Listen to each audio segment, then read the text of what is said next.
Welcome back, everyone, for the last session of the day. It gives me great pleasure to introduce to you our second keynote speaker, who is a senior lecturer at the Department of Management Information Systems at Zefat Academic College. Boaz is actually one of the experts instead of one of us who just talk about this stuff. But he's also widely published in the philosophy in this field. So he works in social epistemology, philosophy of science and technology, and science and technology studies. And in particular, his focus is on knowledge and information on the internet, as well as expertise, collective knowledge, scientific consensus, and the relations between evidence and values. As I say, he's widely published also in modest journals such as Synthèse and the Philosophical Quarterlies, as well as landmark collections on these topics. He obtained his PhD from the Institute for History and Philosophy of Science and Technology at the University of Toronto. His website does not tell us when. And has a BSc in computer science from the Hebrew University of Jerusalem. And before he became an academic scholar, he was a software engineer, so another dive of careers, unfortunately. And today he will speak to us on ways of worldfaking. Take it away, Boaz. Great to have you. Thank you very much. And I want to thank you and the rest of the organizers for this wonderful conference. Also, I want to thank my students who are now listening, who have been listening. I know that it's hard for you to follow these lectures in Hebrew, not in Hebrew. The subject of my talk is deepfake videos, and I want to start with two illustrations. So this is the first one. That's why. Oh, it's it's a little embarrassing, you know. It reminds me, it was once in Russia. Ran into Gorbachev. He said, "You know, Mr. Movie Star, are you nervous?" I said, "No, Mr. Gorbachev, I'm not nervous, I don't." He goes, "Well, remember how much a polar bear weighs." I said, "Polar bear?" He said, "Enough to break the ice." It's the last time I've ever seen Mikhail Gorbachev. So this was not Tom Cruise, the real Tom Cruise. That this is a fake video. His Tom Cruise's face was imposed to an actor who is doing a really good job. This is another. This time it's Elvis Presley. Today on our show, superstar Elvis Presley is here to send a New Year greeting for the people of Israel. Please welcome Elvis Presley. In the shade, the palm tree gave us all delicious fruit. In his farm, the rain was dancing all over my roof. Into slave daffodil bloomed, then to bed brought hail, and in shot the sun was shining before this one day. Till a darkness and of voices filled me with a smile. In the sun, yeah, all the farmers worked hard with a sight.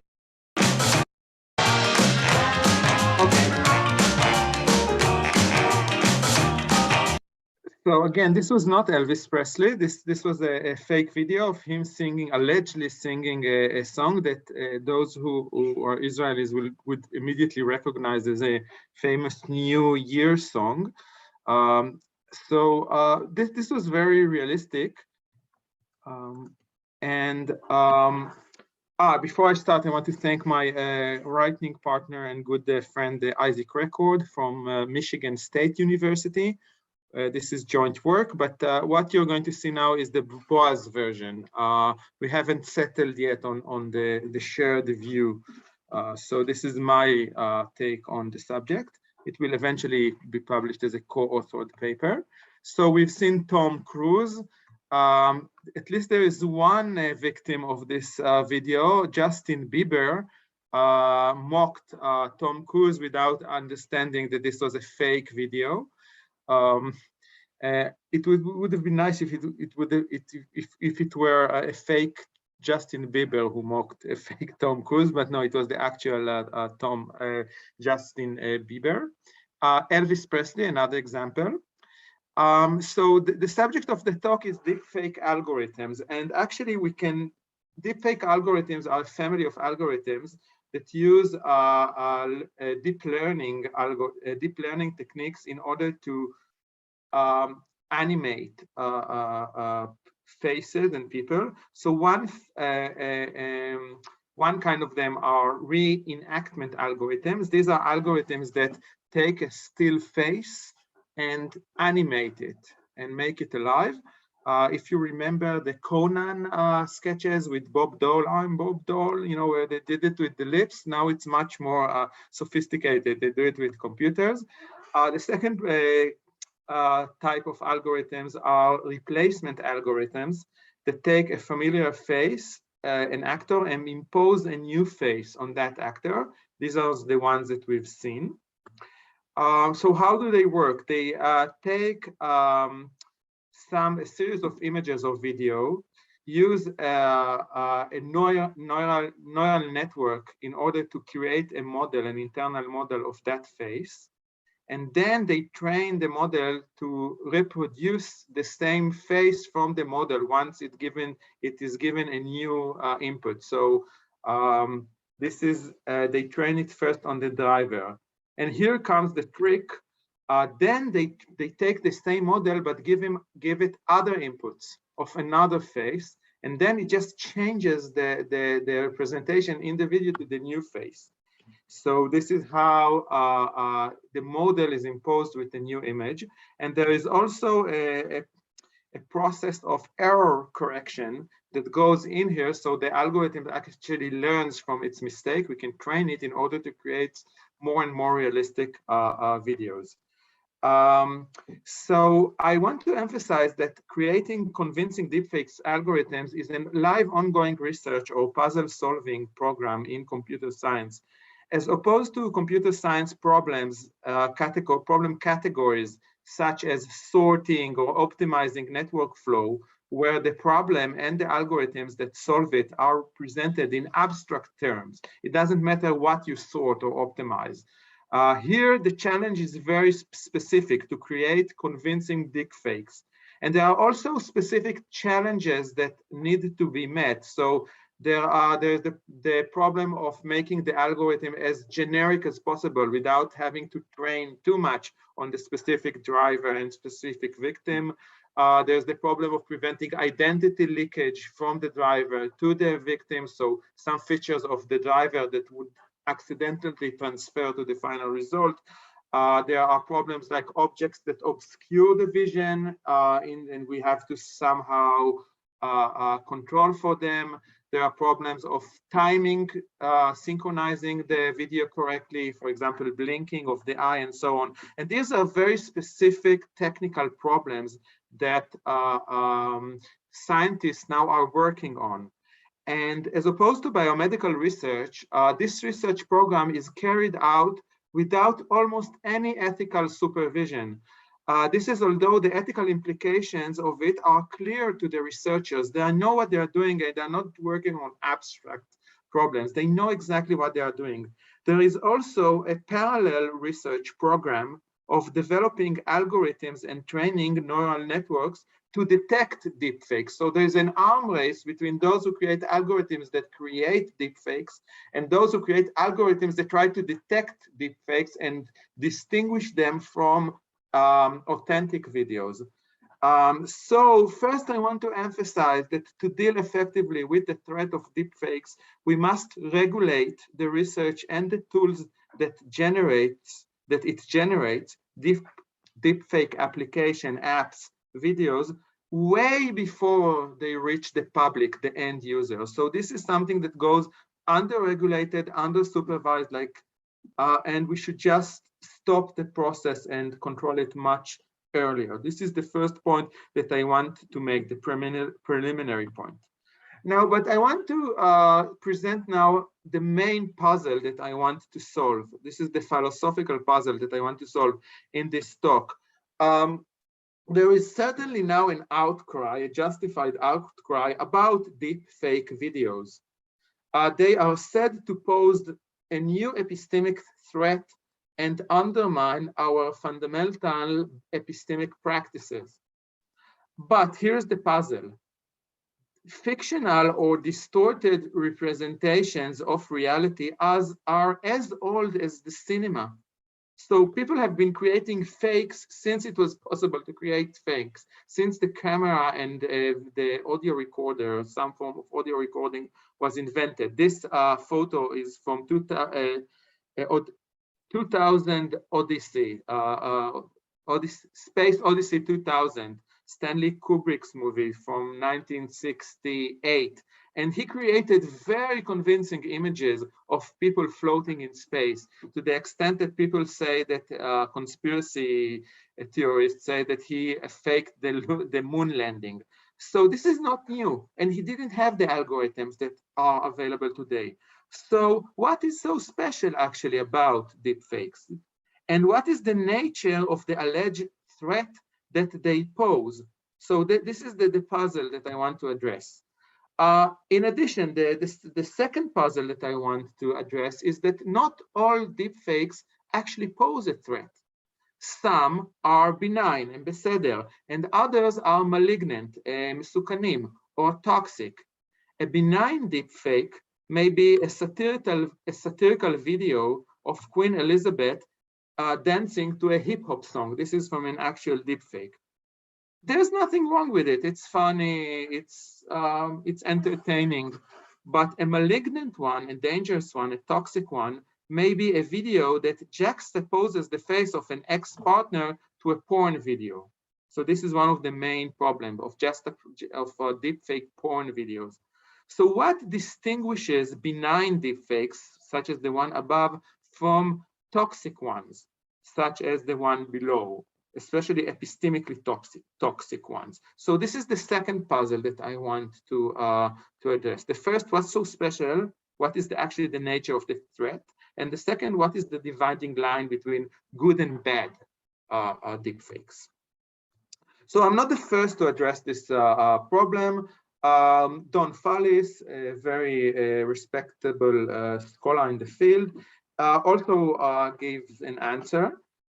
He notes that film fabrication predates deepfakes. It's not a new thing. But then he correctly argues, and this is a quote, machine learning can make it possible for almost anybody to create convincing fake videos of anyone doing or saying anything. In fact, there are literally apps for that, such as FakeUp and Zio. User-friendly software can be downloaded from the internet along with online tutorials on how to use that software. One no longer has to be an expert in machine learning with a lot of time and computing resources in order to create deepfake. So the nature of the problem is that this new technology is available to everybody, and you don't need to be an expert to produce it. You just need to download an app. So according to Fallis, he goes on with this line of argument, the threat posed by deepfakes is that they cause videos on average to carry less true information than they used to. This sabotages the function of videos as a generally reliable source of true beliefs. So the idea is that in general, because these videos become so... Sorry? Was there a question? No, sorry, there was someone got unmuted. Sorry about that. Okay. So the suggestion, Fallis' suggestion, is that the problem is that on average, the amount of truth in videos is diminishing. And this poses a general problem. Now we can no longer believe videos because there's no, the level or the amount of truth in them is not as it used to be. So I think that Fallis' account is on the right track, but it still falls short of fully characterizing the threat and distinguishing toxic from non-toxic deepfakes. Why? Because we can use computerized tool to reduce the amount of information in videos without making them epistemically toxic or malignant. So for example, I can change my background here to some, I don't know, rosy garden, and this changes, it reduces the truth content of this video. I can wear now a cat filter and, you know, make my face look like an animal and so on. This also reduces the truth content of this video, but it's not toxic. So I can reduce lots of information from videos without making them toxic. That's not exactly what's dangerous about this technology. So the upshot, I think, is that the information reduced must somehow pertain to significant truths that we care about. A satirical deepfake taken at face value, like the one of the dancing Queen Elizabeth, also carries little truth. So because the Queen didn't actually dance on the table, but it is not epistemically toxic. Therefore, it's not just the information content of the deepfake or the truth content, qua a representation of reality, that matters for determining whether it is harmful. Context and values also matter. So another suggestion is by Regina Rini.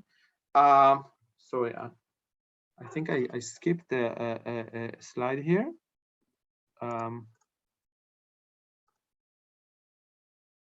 Sorry.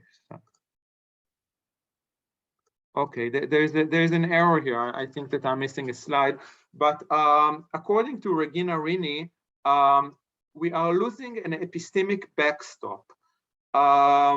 So the idea is that video recording and audio recording are hard evidence that someone said something. This is what Rini says. This is hard evidence, a stopping point. No, you can't argue with it. And it deters people from lying because they know that they can be recorded, and this recorded can serve against them as evidence that they actually said something.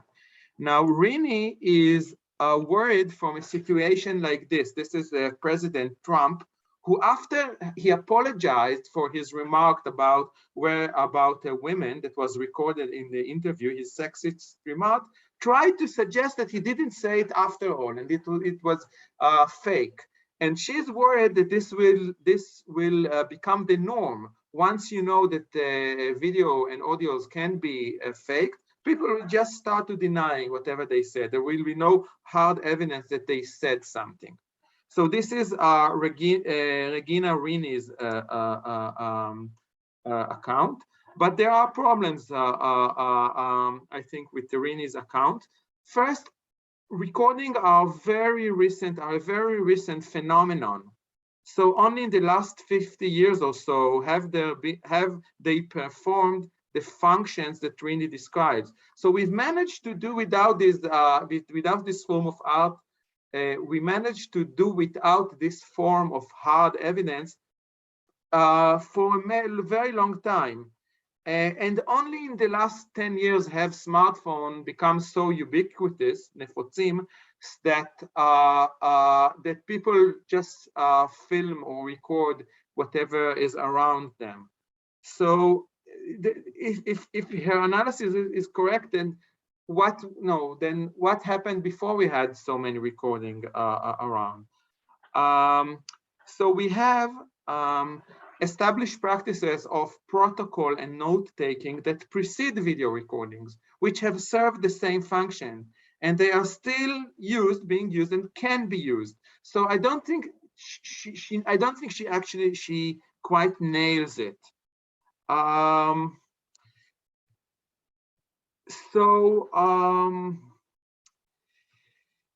This is from the film The Life of Others that describe a Stasi officer in East Germany listening to some citizens of Germany, and they were wiring everybody in East Germany.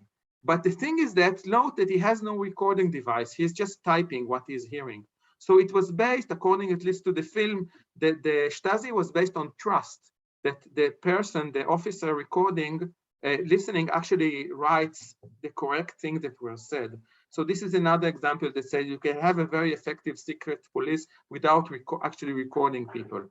But I'm not saying, sorry, there's a mess up here. I'm not saying that Rini's account is not correct. I think that in some domains, such as political communications and law, in the legal domain, she's right. You know, where we've come to rely on recording too much, maybe, then this is a threat. Deepfakes pose a threat. But I don't think she actually nails the general threat. Okay, so I'm sorry about this mess up.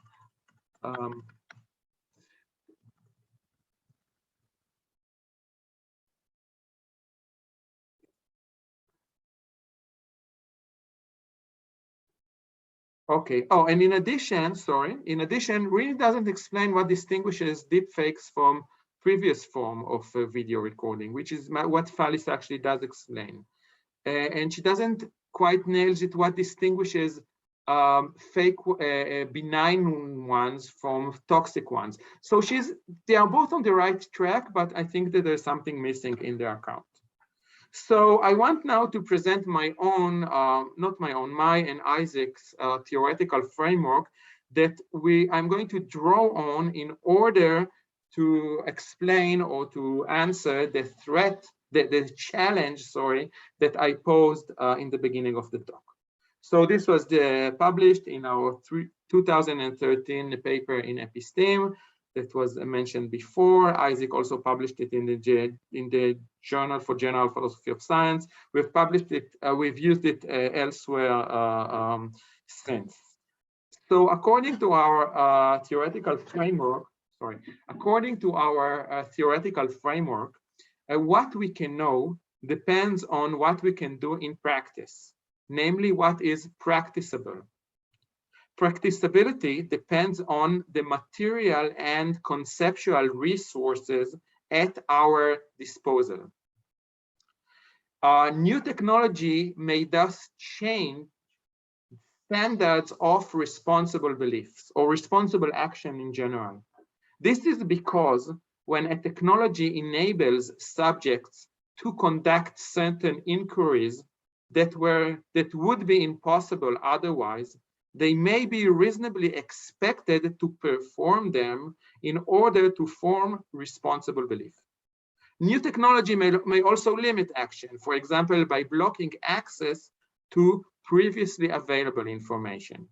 So practicability, what we can do in practice with technology, provides both an upper and lower limits for deciding when a subject has done enough to satisfy her epistemic responsibilities. An upper limit, a responsible subject should obviously not be expected to do more than what is practicable. Lower limit, when an activity becomes practicable, performing it might become a minimal requirement for forming responsible beliefs on a certain matters. And as a rule of thumb, we can say that the more practicable a putative justification increasing investigative activity is, the likelier that it should be included among the subject's responsibilities.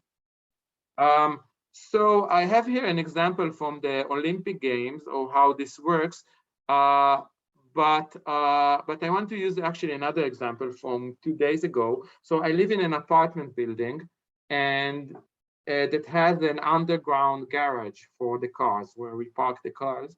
And 2 days ago, I went to the garage, and took my car, and I wanted to get out, and the gate was closed. And I didn't understand what was going on. I couldn't open it. The remote control didn't work. And there was one of the tenants who was also in the governing body of this project, told me, don't you know, the gate is being repaired. We sent a notice, a message in the building WhatsApp group. And I said, I didn't see anything. I don't follow this group. And he was like, well, tough for you. We sent the message in the WhatsApp group. So once, and I told him, what about hanging a sign that, in the elevator, for people who don't follow it? And he was like, okay, whatever. So the upshot is that once there is this possibility to create a WhatsApp group, people are suddenly expected to follow it. And if I don't know that the gate won't open on a certain time, that becomes my responsibility, because the practicable possibility to follow the messages that this board of tenants sends is mine now. It's been afforded to me. And I expect my students to follow their WhatsApp group. I think that it's a little bit different, but still, once we have this practicable possibility to send messages to mass audiences that belong to a certain group, we expect them to follow them. And this just shows how the changes of change in the space of responsibilities happens very fast once a new practicable technological possibility is afforded to everybody. So this is a very recent example. So the our practicable responsibility principle says the following: a responsible subject is one who does, to the extent that she can, what is required of her in a particular situation to bring about true and rational beliefs. Responsibility is delimited in part by role expectations. Practicability is determined by the subject's competencies, as well as her technological, ethical, and economic circumstances. So I'm not saying it's all technology, but technology is greatly involved in setting responsibilities. We emphasize technological possibility, what an agent can do in practice given the resources at her disposal, as setting minimal standards of and constraining epistemically responsible action. Okay. So let me conclude the highlights so far of the theoretical framework. The availability and features of particular technologies enable or restrict particular inquiry-related actions. Therefore, the availability of particular technologies effectively changes minimal and maximal requirements of epistemic responsibility in a given situation. So now let's apply this theoretical framework to deepfakes. So in light of this of the puzzle that I presented and the theoretical framework, the question to ask is the following: what novel, practicable possibilities do deepfakes afford? So what novel practicable possibility do deepfakes and CGI, computer-generated imagery in general, afford? And what are the potential moral and epistemic harms of these new practicable possibilities? So if we methodically examine the answer to this question, we might reveal the answer to the puzzle. So we argue that the practicable possibility is to easily generate deepfakes. The practicable possibility to easily generate deepfakes emerged around 2015. So this is when this whole technology matured. Only then was common hardware strong enough. Before that, computers weren't strong enough. But as I stressed, strong hardware is not enough. The conceptual means, the algorithms to realize this possibility are also needed. So this is around 2015 is the time where both the algorithm, the deep learning algorithms became developed enough, and the hardware became strong enough to make the practicable possibility to create deepfakes a reality. Okay, this is around the time frame. This is roughly the time frame. I think that Isaac might disagree with some of the things I've said here. So it follows from the previous discussion, actually it doesn't because I skipped a part, but trust me on that, the novel possibility that deepfakes afford should not be thought of in terms of extending our senses or mediating between humans and pre-existing phenomenon. This is the part of the talk that I skipped in the interest of time, but trust me on that. So what actually is this novel practicable possibility?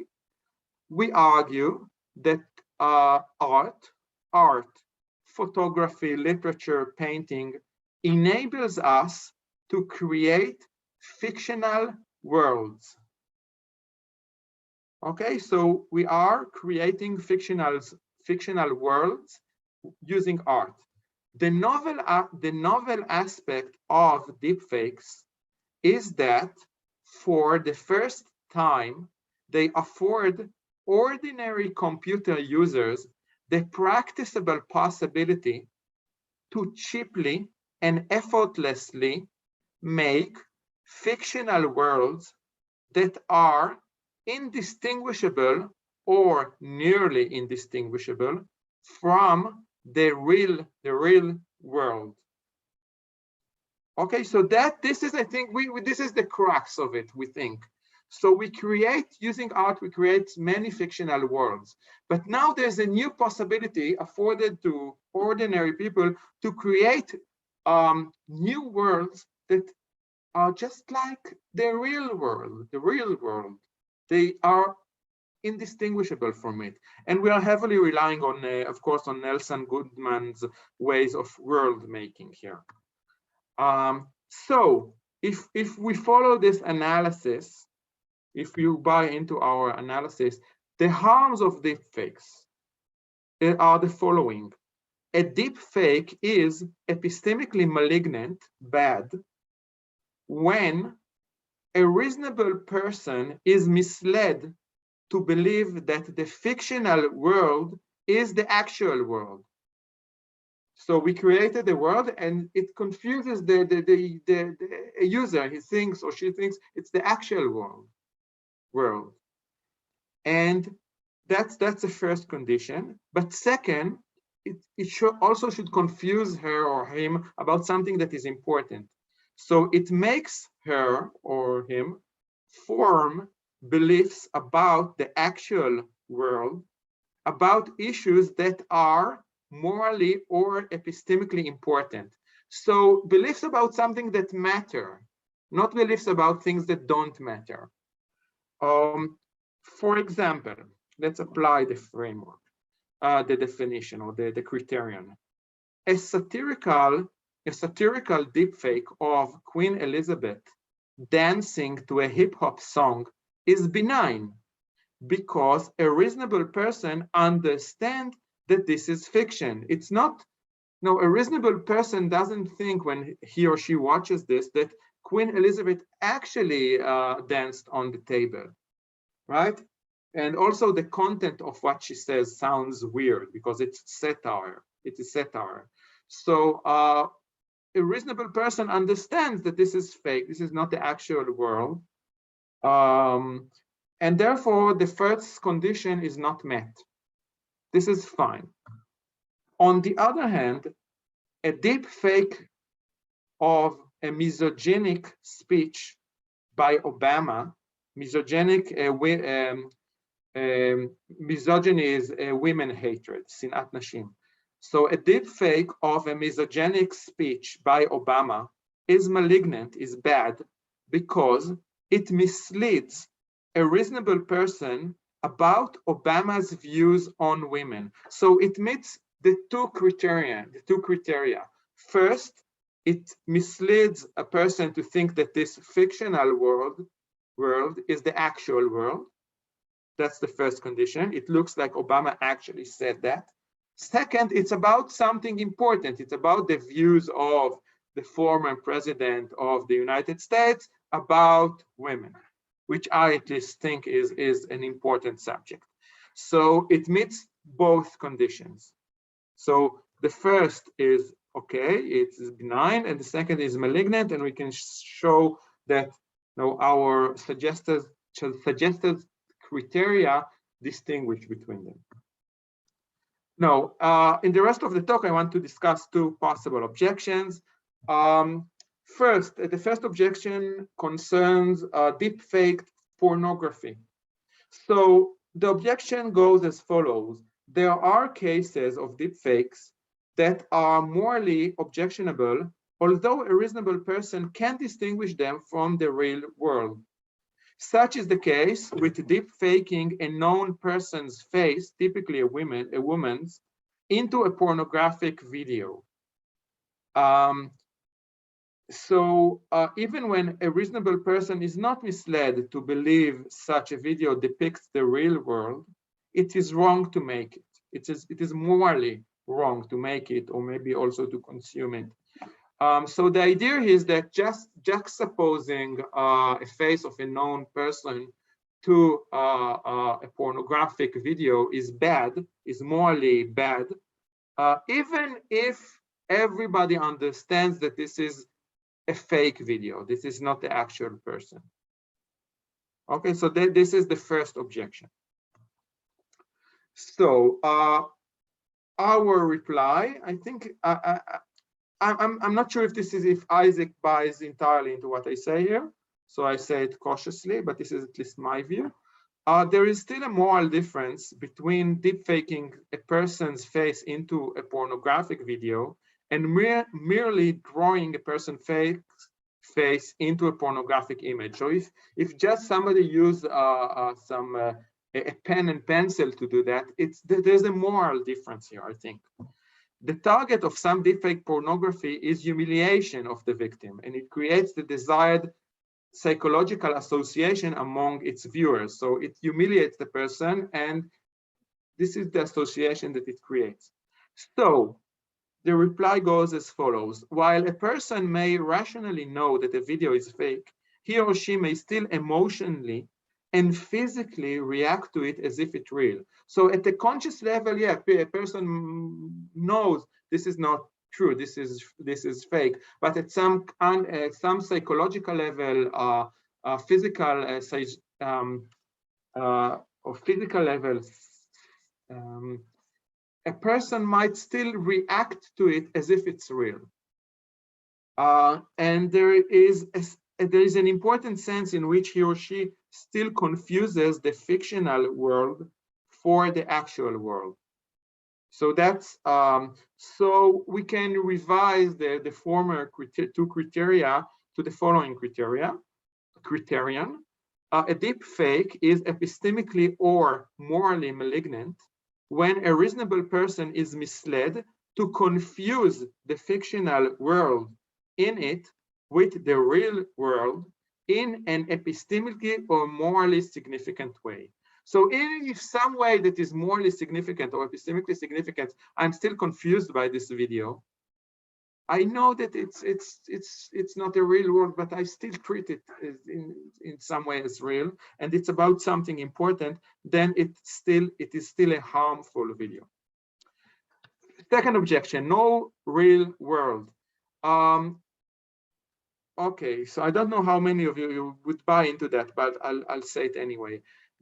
According to this objection, our criterion wrongly assumes either that there is one unique real world to which we have unmediated access. There is such a thing as a world in which we live in, and it's one and unique, or that there is some privileged true description of the world which can be used as a benchmark for evaluating other representations of it. So when I'm comparing the deepfake, I'm comparing them to some other fictional world that actually corresponds to the actual world. This is the privileged true description. So, but if you are a social constructivist, so this objection goes. So or social constructivist would object and say, in fact, all videos are constructed worlds. Within them, you can conventionally judge a claim as true or false according to the world's internal logic, but you cannot compare worlds to each other. So the claim here says that you assume that you have some version of the truth that you can compare other versions of the world to, and there is no such thing. Every version of the world is true in some sense, in its own internal sense. In other words, if we rely on Goodman, on Nelson Goodman, we must take Goodman's account of world making to its full logical implications. So you cannot just leave Goodman halfway and then start talking about the real world, because he says there is no such thing. So this is our reply. We do not assume that there is an unmediated world or a privileged representation of it. Not that we deny it, but we just don't need this assumption for our account. For applying the criterion, we do not need unmediated access to the world or compare a fictional world with a real one. This is because the worlds made by problematic or malignant deepfakes are parasitic on worlds, fictional worlds made by non-deepfakes. So the truth value of deepfakes may be evaluated by the internal standard of the worlds on which they are parasitic. So I'll give an example to explain what I mean. So this first video, a satirical deepfake, is evaluated as a satire. It reveals its truth. It says some true things about Queen Elizabeth, but not literally true. Not that she danced on the table, but she has some, I don't know, condescending views about the British population. Or so it reveals its truth when it is not taken literally at face value. So we know to interpret it as satire, not take it literally, and to reveal the truth that it hides according to rules of interpretation that you apply to satire, to funny videos. But on the contrary, a deepfake of a misogynic speech by Obama is parasitic on other videos that are conventionally evaluated by reasonable people literally at their face value. So when I see this video of Obama outside any context, I'm just assuming that this is a video taken of Obama speaking. So I'm tacitly applying the conventional rules of interpretation that I use to evaluate regular video images of something that was actually said. So this deepfake is parasitic on this epistemic standard and rules of interpretations of, let's say, of the kind of videos that we see on the news. Okay, so I don't need unmediated access to the world. I just need some representation that I take as a better one or more trustworthy one. And the problem is that deepfakes are parasitic on those good representation. So we can generalize the argument and say that many digital technologies afford us new practicable possibilities to make worlds.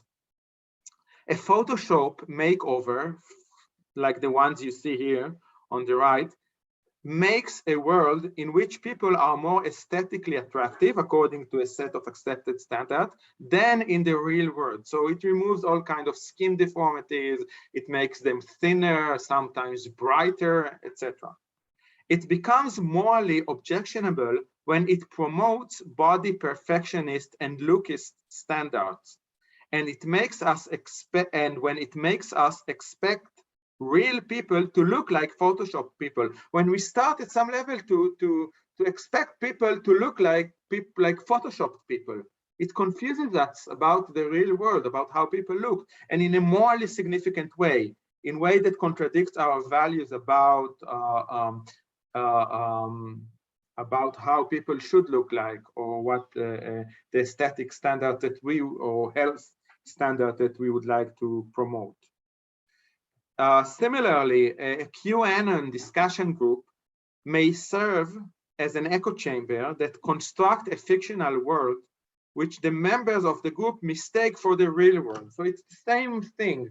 QAnon, for those who don't know, it's a conspiracy, it's a conspiracy theory that is very prevalent among some circles in the US, that says that I don't know even how to describe it, that the US government is entirely corrupt, and Trump was the saint sent to clean that corruption. You know, they talk about all kinds of crimes, pedophilia. I don't know. It's a very crazy theory, you know. So when people are in those forums, at some point, if it shields them from, it makes a fictional world that they mistake for the real one, this is when it becomes problematic. So I thank you very much for inviting me and hearing my talk.